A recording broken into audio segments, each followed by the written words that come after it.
ज्योतिष कार्यक्रम में आप सभी का स्वागत है और अनिल जैन का प्यार भरा नमस्कार। दोस्तों, अभी हमने 14 जनवरी को मकर संक्रांति का पर्व मनाया। यह पर्व पूरे देश में ही नहीं बल्कि विदेशों में भी बड़े हर्षोल्लास के साथ, बड़े उत्साह के साथ और बहुत खुशी से मनाया जाता है। भारत में तो हर प्रदेश में इसको अलग अलग नाम दिया गया है, लेकिन पर्व वही है, मकर संक्रांति का ही पर्व है। जैसे कि ज़्यादातर प्रदेशों में भारत में इसको मकर संक्रांति या सकराहट के नाम से जाना जाता है। तमिलनाडु में इसको पोंगल पर्व के रूप में मनाया जाता है, असम में बिहू के रूप में, उत्तराखंड में उत्तरायण के रूप में, कुछ पश्चिम बंगाल में या कुछ उत्तर प्रदेश के कुछ हिस्सों में इसको खिचड़ी का नाम भी दिया गया। पंजाब में, जैसा आप जानते हैं, कि बहुत उत्साह के साथ लोहड़ी के रूप में इसको मनाया जाता है। हरियाणा, हिमाचल प्रदेश में इसको माघी कहते हैं। पश्चिम बंगाल में इसको पौष संक्रांति भी कहते हैं। कश्मीर घाटी में इसको शिशुर संक्रांत कहा जाता है और कर्नाटक में इसको मकर संक्रमण भी कहते हैं। और आपको ताज्जुब होगा कि जैसा मैंने कहा कि भारत में ही नहीं बल्कि और देशों में भी इसको बहुत उत्साह से मनाया जाता है। जैसे बांग्लादेश में इसको पौष संक्रांति के रूप में मनाया जाता है, नेपाल में इसको माघे संक्रांति कहते हैं, थाईलैंड में इसको सोंगकरन के नाम से जाना जाता है और इसके अतिरिक्त कुछ देश जैसे लाओस है, म्यांमार है, कंबोडिया है, श्रीलंका है, इन देशों में बहुत उत्साहपूर्वक इस पर्व को मनाया जाता है। हिंदू धर्म में मकर संक्रांति का बहुत एक विशेष महत्व है। इस दिन, जैसा आप सभी जानते हैं, सभी लोग जप तप स्नान दान आदि करते हैं। सूर्यदेव की उपासना की जाती है। सूर्यदेव के प्रति हम अपना आभार प्रकट करते हैं। जब ये त्योहार मनाया गया उस समय मेरे पास आप सबने बहुत प्रश्न किए और मुझे बहुत अच्छा लगा, क्योंकि जो भी प्रश्न आपने किए वाकई में हर व्यक्ति के मन में उठते हैं। प्रश्न थे कि संक्रांति का अर्थ क्या है। कुछ लोगों ने कहा कि क्या ज्योतिष से इसका कोई संबंध है संक्रांति का। कुछ लोगों ने कहा कि हमने सुना है कि संक्रांति एक से ज्यादा होती है। कुछ लोगों ने कहा कि अगर संक्रांति एक से ज्यादा होती है तो हम मकर संक्रांति को ही क्यों जानते हैं, बाकी संक्रांतियों को तो कोई नहीं जानता। ये प्रश्न बहुत महत्वपूर्ण है, हम सभी को जानने चाहिए। देखिए, ज्योतिष में जो जोडियक की हम बात करते हैं, राशि चक्र की बात करते हैं, राशि चक्र को हमने 12 राशियों में उसको डिवाइड किया। 12 राशियों के नाम से आप सभी परिचित हैं, मैं फिर भी दोहरा देता हूँ। मेष है, वृष है, मिथुन है, कर्क है, सिंह है, कन्या है, तुला है, वृश्चिक है, धनु है, मकर है, कुंभ है और मीन राशि जो है, ये 12 राशियां होती हैं। और ज्योतिष में, मैं कहूँ वैदिक ज्योतिष में, हम 9 ग्रहों को मानते हैं: सूर्य, चंद्र, मंगल, बुध, बृहस्पति, शुक्र, शनि, राहु और केतु। इसमें से सूर्य जो है वो हमारी आत्मा है। सूर्य जो है सबसे महत्वपूर्ण ग्रह है। सूर्य के सोलर सिस्टम में भी अगर हम देखें तो सूर्य के चारों तरफ बाकी ग्रह रिवॉल्व करते हैं। तो सूर्य जो है सबसे इम्पॉर्टेंट प्लैनेट है हमारे लिए, पृथ्वी के लिए। सूर्य को हमने लाइफ कहा, हमारी जिंदगी है। सूर्य हमको एनर्जी देता है और जैसा आप जानते हैं कि सूर्य की एनर्जी के बिना हमारा इस पृथ्वी पर रहना पॉसिबल नहीं है। Our life exists only because of the energy we get from the sun. So sun is such an important planet. और ज्योतिष में जो जोडियक में जो सूर्य का मूवमेंट होता है, गति होती है, सूर्य जो है वो एक दिन में 1 डिग्री मूव करता है। और जैसा आप जानते हैं कि हर राशि 30 डिग्री की होती है, तो सूर्य जो है करीब 1 महीने एक राशि में रहता है और हर महीने के बाद राशि परिवर्तन करता है। और वैदिक एस्ट्रोलॉजी के हिसाब से सूर्य करीब महीने के मिडिल में 14-15 तारीख के आसपास अपनी राशि को परिवर्तित करता है। जब सूर्य जो है राशि चेंज करता है, एक राशि से दूसरी राशि में जाता है, तो इसको हम कहते हैं संक्रमण, सूर्य का संक्रमण। और उस क्षण को हम संक्रांति के रूप में मनाते हैं। जैसे हम लोग जब अपना कोई नए घर में प्रवेश करते हैं तो बहुत एक खुशी का वातावरण होता है। हम उसको सेलिब्रेट करते हैं, पूजा पाठ करते हैं, बहुत हर्षोल्लास के साथ उस क्षण को मनाते हैं। तो ऐसे ही जो सूर्य देवता को हमने सूर्य को देवता माना, क्योंकि हमारी जो लाइफ है वो सूर्य के बिना यहाँ पर एग्जिस्ट नहीं कर सकती। तो ऐसे ही जब सूर्य देवता राशि में चेंज करते हैं, एक राशि से दूसरी राशि में जाते हैं, उस क्षण को हम संक्रांति या सूर्य का संक्रमण कहते हैं। और उसको हम एक विशेष रूप से मनाते हैं। और जिन लोगों को पता है वो हर संक्रांति के दिन अपने गुरु के पास जाते हैं, पूजा पाठ करते हैं, स्नान करते हैं, और जो भी रिलीजियस एंड स्पिरिचुअल एक्टिविटीज होती हैं उनको करते हैं। और जैसे मैंने कहा कि हमने राशि जोडियक को 12 राशियों में डिवाइड किया। इसका मतलब सूर्य जो है हर राशि में एक महीने रहता है और एक महीने के बाद राशि परिवर्तन करता है। और हर जब भी राशि परिवर्तन करेगा सूर्य, उस क्षण को, उस मोमेंट को हम संक्रांति के रूप में मनाते हैं। इसका अर्थ ये हुआ कि जैसे जैसे सूर्य ने राशि परिवर्तन किया, और क्योंकि 12 राशियां हैं जोडियक में, तो हमारी जो संक्रांति हुई या सूर्य ने 12 बार राशि परिवर्तन किया।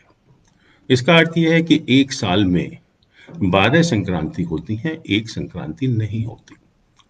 फिर प्रश्न वही उठता है जो आपने पूछा कि जब 12 संक्रांति होती हैं तो लोग और संक्रांतियों के रूप को क्यों नहीं जानते?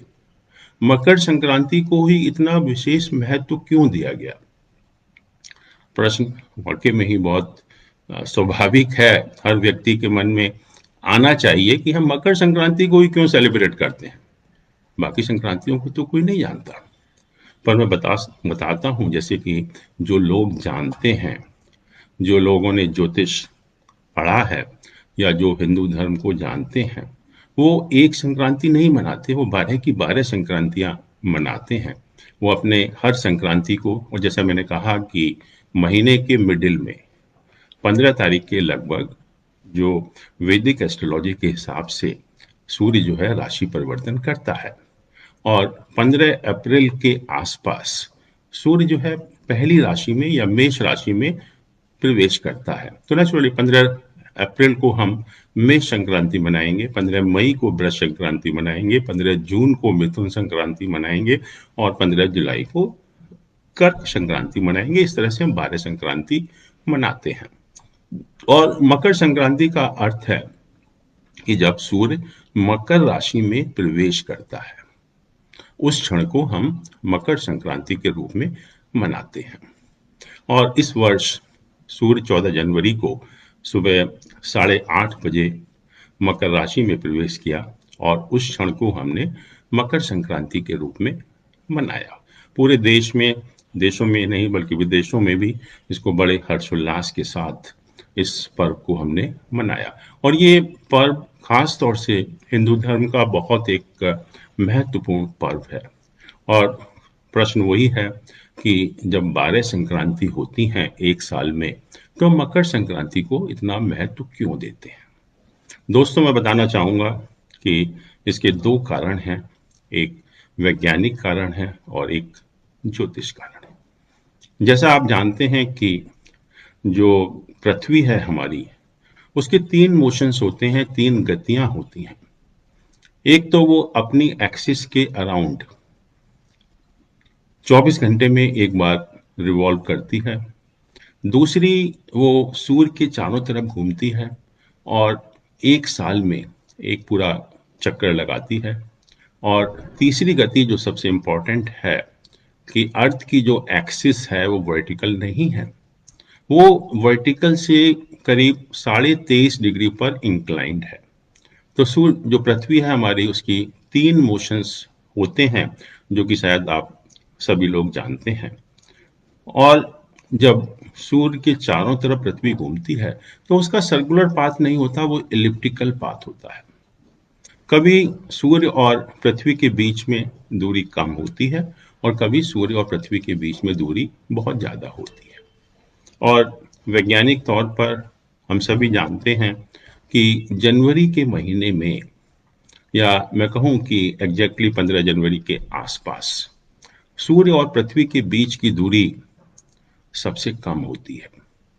और अगर हम इसके इन कॉन्ट्रास्ट टू दिस अगर हम देखें तो जुलाई के महीने में पृथ्वी और सूर्य के बीच की दूरी सबसे ज़्यादा होती है। और ये वैज्ञानिक तौर पर सिद्ध हो चुका है कि जो एनर्जी सूर्य से हमें मिलती है जनवरी के महीने में, वो जुलाई के महीने के कंपैरिजन में करीब 6% ज़्यादा होती है। इसका मतलब जनवरी के महीने में जो हमें सूर्य देवता से, जो हमारे बहुत नज़दीक हैं, उनसे जो एनर्जी मिल रही है वो जुलाई में मिलने वाली एनर्जी की अपेक्षा करीब 6% ज़्यादा होती है। और जब सूर्य की एनर्जी हमको ज़्यादा मिलेगी तो हमारा जो हेल्थ है, हमारे जो भी बैक्टीरिया हैं, वायरसेस हैं, वो ख़त्म हो जाते हैं। जैसा आप देखते हैं कि जुलाई महीने के आसपास, आप कहें कि मई से लेकर सितंबर अक्टूबर तक, पृथ्वी पर सबसे ज़्यादा वायरसेस, बैक्टीरिया डेवलप होते हैं और हम तरह तरह के वायरसों से पीड़ित होते हैं। पूरा दुनिया जो है उसको ये भयंकर बीमारियों का सामना करना पड़ता है। और अगर हम टाइम को देखें, नवंबर से मार्च तक का टाइम, इस टाइम पृथ्वी पर बीमारियां सबसे कम होती हैं, वायरस बैक्टीरिया डेवलप नहीं होते, क्योंकि जो सूर्य की एनर्जी जो है वो ज़्यादा होती है। इसीलिए इस टाइम को, इस समय को, नवंबर से मार्च तक हम हेल्दी सीजन कहते हैं। अगर हम डॉक्टर के पास भी जाते हैं तो डॉक्टर लोग भी यही कहते हैं कि इस समय पेशेंट बहुत कम हैं, क्योंकि ये हेल्दी सीजन चल रहा है। तो ये बहुत एक महत्वपूर्ण कारण है कि सूर्य को, जिसको हमने देवता माना, वो हमारे सबसे नज़दीक है। उसकी एनर्जी हमको सबसे ज़्यादा मिल रही है, जिसके कारण हमारा स्वास्थ्य लाभ हो रहा है। और नेचुरली ये एक बहुत ही एक सेलिब्रेशन का कारण भी है। और दूसरा मैं कहूँगा कि ज्योतिषीय कारण, 14 जनवरी को या जब भी सूर्य मकर राशि में प्रवेश करता है, उस दिन उत्तरायण की शुरुआत होती है। और जैसा आप जानते हैं कि जब सूर्य मकर राशि में प्रवेश करता है, उस समय से शुरू होकर जब तक सूर्य मिथुन राशि में रहता है, ये जो 6 माह का समय है, इसको हम उत्तरायण कहते हैं। और इसके अतिरिक्त जब सूर्य कर्क राशि से लेकर धनु राशि तक रहता है, इस 6 महीने के समय को हम दक्षिणायन कहते हैं। और ज्योतिष के पॉइंट ऑफ व्यू से इस समय को हमने, जो उत्तरायण का समय है, वो शुभ समय मानते हैं और दक्षिणायन के समय को अशुभ समय मानते हैं। ये भी कहा जाता है कि उत्तरायण का जो समय होता है, 6 महीने का समय, वो देवलोक में दिन का समय होता है, और जो दक्षिणायन का समय होता है वो देवलोक में रात्रि का समय होता है। इसका मतलब मकर संक्रांति से उत्तरायण की शुरुआत होती है, या हम कहें कि देवलोक में दिन की शुरुआत हो गई है। और उस समय को हमने बहुत शुभ समय माना, क्योंकि जो भी शुभ कार्य होते हैं वो दिन में ही किए जाते हैं। और इस 6 माह के समय को, जिसको कि हम उत्तरायण कहते हैं, इस समय वाकई में ही बहुत शुभ समय है ज्योतिष के हिसाब से। वैसे भी आप देखते हैं कि 15 दिसंबर से 15 जनवरी तक मांगलिक कार्य नहीं होते हैं, उसको हम अशुभ कहते हैं। और जैसे ही मकर संक्रांति की शुरुआत होती है, शादी वगैरह या कोई भी जो मांगलिक कार्य होते हैं वो शुरू हो जाते हैं। इस वर्ष नहीं हो रहे, उसका दूसरा कारण है कि अभी 15 अप्रैल तक आप देखेंगे कि कोई शादी वगैरह नहीं हो रही हैं, कोई मांगलिक कार्य नहीं हो रहे हैं। उसका इससे कोई संबंध नहीं है, क्योंकि हम कहते हैं कि तारा डूबा हुआ है, इसलिए ये शादियां नहीं हो रही। तारा डूबने का अर्थ भी आपको समझ लेना चाहिए कि ज्योतिष में जो दो ग्रह हैं, बृहस्पति और शुक्र, बहुत एक महत्वपूर्ण ग्रह हैं। बृहस्पति को हमने गुरु माना, ईश्वर माना, हमें उसकी ब्लेसिंग चाहिए, वो प्रॉस्पेरिटी का ग्रह है। कोई भी शुभ कार्य करने के लिए हमें उसकी ब्लेसिंग की बहुत ज़रूरत है। शुक्र जो है वो जितने भी हमारे भौतिक सुख साधन हैं, वो शुक्र की ब्लेसिंग के बिना नहीं मिलते। तो इसलिए हम जो भी मांगलिक कार्य करते हैं, तो ये ज़रूरी होता है कि ये दो ग्रह स्ट्रांग हों, बली हों, जिसके कारण जो है हम एक अच्छा मुहूर्त ढूंढ पाते हैं। लेकिन इस वर्ष आप देखेंगे 15 अप्रैल तक करीब सूर्य या गुरु अस्त है या शुक्र अस्त है। अस्त होने का मतलब है कि जब इन दोनों ग्रहों में से कोई भी ग्रह सूर्य के बहुत पास होता है, तो हम कहते हैं कि सूर्य या गुरु या शुक्र अस्त है। और इसको एक सामान्य भाषा में तारा डूबना कहा जाता है। तो तारा डूबा हुआ है, तारा डूबने का अर्थ आपको पता होना चाहिए कि इस पीरियड में या तो गुरु या शुक्र जो है वो अस्त हैं, कमजोर हैं, वो बली नहीं हैं, इसलिए हम कोई भी मांगलिक कार्य नहीं कर रहे। तो जैसा मैंने कहा कि उत्तरायण की शुरुआत से हमारे नॉर्मली मांगलिक कार्य भी शुरुआत हो जाते हैं, क्योंकि वो शुभ समय है। दोस्तों, मैं आपको ध्यान दिलाना चाहूंगा, आपने महाभारत पढ़ा होगा। ये महाभारत सीरियल जो टीवी पर आया था वो भी आपने देखा होगा। एक समय था जब भीष्म पितामह बाणों की शैया पर लेटे हुए हैं और उनको अपनी इच्छानुसार प्राण त्याग करने का वरदान था।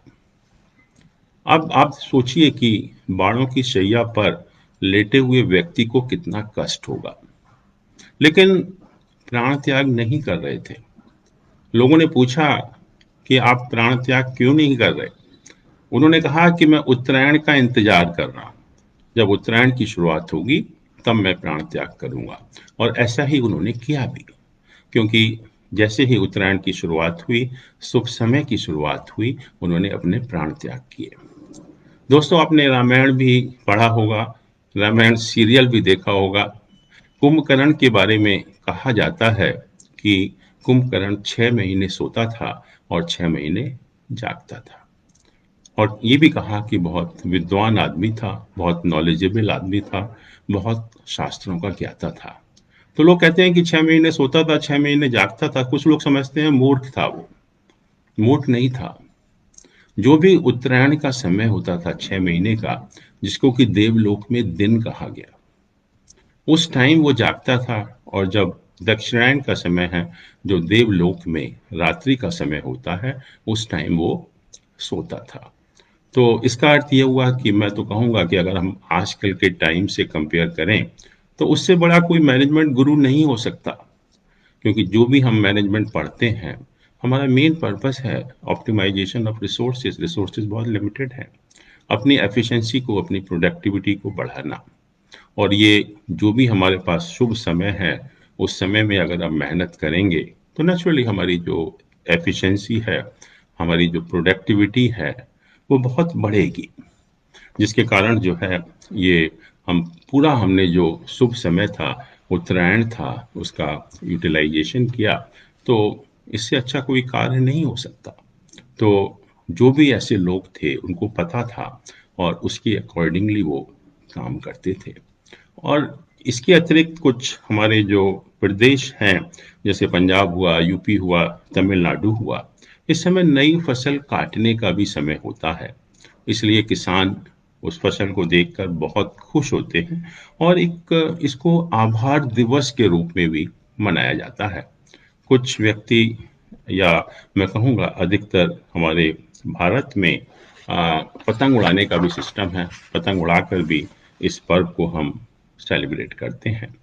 अगर हम माइथोलॉजी को भी देखें, तो कई लोगों ने मुझसे ये भी कहा कि सूर्य तो मकर जो है वो का जो लॉर्ड है वो शनि है, कि सूर्य देवता जो है वो मकर राशि में या शनि की राशि में प्रवेश करते हैं, तो ये समय शुभ कैसे होना चाहिए, क्योंकि सूर्य और शनि तो आपस में दुश्मन है।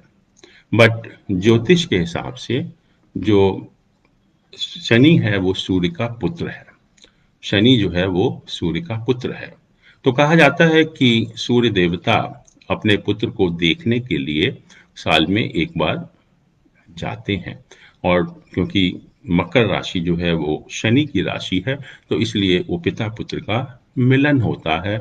और कहते हैं कि जब सूर्य देवता वहां पर जाते हैं तो शनि देवता जो है उनका स्वागत करते हैं काले तिल वगैरह से। और इसीलिए तिल आदि का महत्व इस दिन बहुत ज्यादा होता है। तो दोस्तों, शायद आपको अवेयरनेस इस त्योहार के बारे में अब पता लगी होगी कि मकर संक्रांति का क्या महत्व है, कितनी संक्रांति होती हैं और संक्रांति का ज्योतिष से क्या संबंध है। और इस वर्ष खासतौर से मैं बताना चाहूँगा कि 14 जनवरी को जो ग्रहों की स्थिति थी जोडियक के अंदर, सन के साथ सूर्य के साथ 4 ग्रह और मौजूद थे: चंद्रमा, बुध, बृहस्पति और शनि। और निकट भविष्य में 10 फरवरी को एक ऐसा समय आएगा जब सूर्य के साथ 5 ग्रह और भी होंगे, और जो एक कॉम्बिनेशन बन रहा है, एक 6 ग्रहों का एसोसिएशन बन रहा है। और वो जो 6 ग्रह हैं वो है सूर्य है, चंद्रमा है, बुध है, बृहस्पति है, शुक्र है, ये शनि है। ऐसा जो संयोग होता है कि 6 ग्रह जोडियक में एक साथ हों, ये बहुत मुश्किल से आता है। और ये एक विशेष समय होता है और कुछ बातों का हमें संकेत भी देता है कि निकट भविष्य में क्या होने वाला है। तो ये जो 6 ग्रहों की युति बन रही है निकट भविष्य में, ये ज्योतिष के हिसाब से बहुत अच्छी नहीं है। और मैं कहना चाहूँगा कि कुछ बातें हैं जो जिनका कि इंडिकेशन हमें इन ग्रहों की युति से मिलता है। पहली चीज़ तो यह है कि जो कोरोना का जो वैक्सीनेशन की हमने शुरुआत की है, बहुत अच्छी शुरुआत की है, बहुत शुभ शुरुआत की है और बहुत अच्छे समय में शुरुआत की है। लेकिन इसके बावजूद भी अभी निकट भविष्य में कोरोना का जो पूरी तरह से खत्म होने का कोई इंडिकेशन नहीं है। और दूसरा जो 6 ग्रहों की युति है, वो भी इंडिकेशन यही देती है कि निकट भविष्य में नेचुरल डिसेस्टर्स ज़्यादा होने की संभावना है, जैसे अर्थक्वेक वगैरह का आना। और पूरे विश्व में अनएम्प्लॉयमेंट है, लॉ एंड ऑर्डर है, इकोनॉमिक सिचुएशन है, ये बहुत अच्छी नहीं होगी। और इसमें धीरे धीरे और ज़्यादा गिरावट ही आएगी, जिससे कि पूरी दुनिया में के व्यक्तियों का सरकार के प्रति जो है वो असंतोष पैदा होगा। और ख़ास तौर से मैं स्टॉक मार्केट के बारे में भी बताना चाहूँगा कि जैसा आपने देखा कि पिछले दिनों में स्टॉक मार्केट ने बहुत राइज किया, सब जगह जो है बुलिश ट्रेंड आपको दिखाई दिया। लेकिन जो 6 ग्रहों की युति बन रही है या जो ऑलरेडी 5 ग्रहों की युति बन चुकी है, वो यही इंडिकेट करती है कि निकट भविष्य में स्टॉक मार्केट में काफ़ी वोलेटिलिटी रहेगी और गिरावट आने की भी काफ़ी संभावना है। तो दोस्तों, ये सब चीज़ें मैं बताना चाह रहा था आपको मकर संक्रांति के बारे में। अभी एक प्रश्न आया है मेरे सामने। शेष नारायण तिवारी जी है, जिनका कि डेट ऑफ बर्थ है 20 मार्च 97, समय शाम का 8:20 का, बर्थ प्लेस कानपुर में है। और वो पूछ रहे हैं कि शादी कब होगी। तो देखते हैं इनका जो 20 मार्च 97,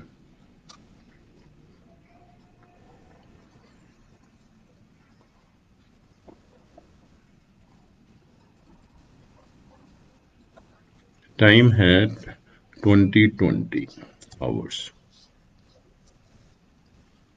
एंड प्लेस इज कानपुर।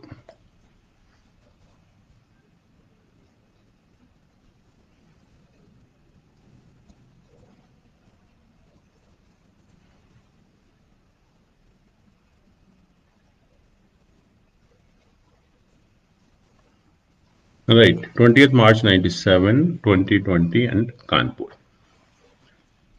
शेष नारायण जी, आपकी जो लग्न है वो तुला लग्न है और उसका जो स्वामी है वो छठे भाव में बैठा हुआ है। छठे भाव में आपके 5 प्लैनेट हैं इकट्ठे, जो कि एक बहुत अच्छा एक नहीं माना जाता ज्योतिष के हिसाब से। और इस समय जो आपकी दशा चल रही है वो वीनस में शनि की दशा चल रही है। और वीनस में जो शनि की दशा है, दोनों के दोनों प्लैनेट जो है वो सिक्स्थ हाउस में बैठे हुए हैं। और इसके अतिरिक्त जो गोचर है गुरु का, जो कि एक मेन प्लैनेट होता है शादी कराने के लिए, वो अभी फोर्थ हाउस में है। और 6 अप्रैल को जुपिटर जो है वो कुंभ राशि में प्रवेश करेगा और वहां पर वो 1 महीने रहेगा।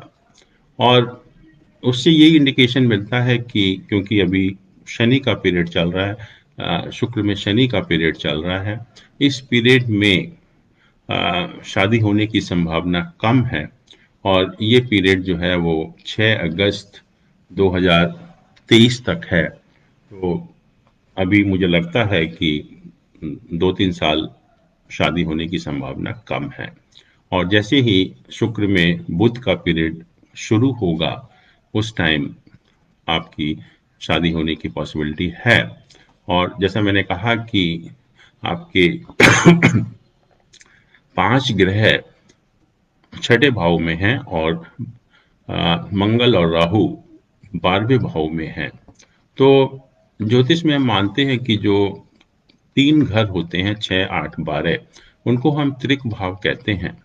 और जब बहुत सारे ग्रह इन भावों में होते हैं तो उसको एक बहुत अच्छा नहीं मानते, क्योंकि उसका कारण है कि जो हाउसेस हैं 6 से 12, जिनको कि हमने त्रिक हाउस कहा या अशुभ हाउस कहा, ये हमारी लाइफ में बहुत स्टेबिलिटी नहीं आने देते।